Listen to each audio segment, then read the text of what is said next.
اور اندھیری رات میں اللہ اکبر اور دعاؤں کا آذانوں کا اہتمام کیا گیا ہے۔ اسلام آباد میں کیا صورتحال ہے؟ نمائندہ چینل 5 ضمیر حسین ضمیر ہمارے ساتھ اسلام آباد سے موجود ہیں۔ ضمیر، آگاہ کیجئے گا، لاہور کی طرح اسلام آباد کا بھی ایسا ہی منظر ہے؟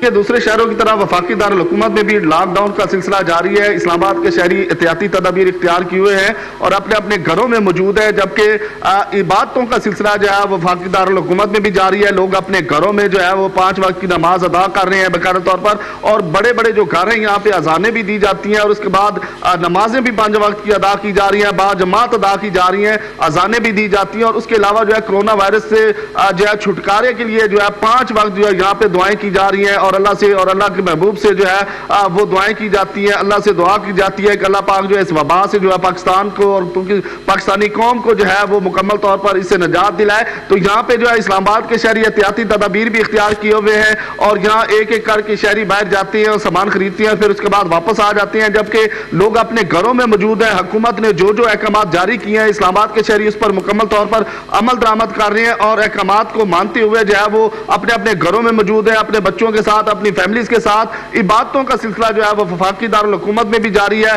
اللہ اور اللہ کے رسول کو یاد کیا جا رہا ہے، اللہ کو بار بار یاد کیا جا رہا ہے، استغفار کا ذکر کیا جا رہا ہے، استغفار کیا جا رہا ہے، اللہ اکبر کی صدائیں بلند کی جا رہی ہیں۔ بہت شکریہ ضمیر حسین ضمیر، آپ ہمیں اسلام آباد سے اپڈیٹ کر رہے تھے۔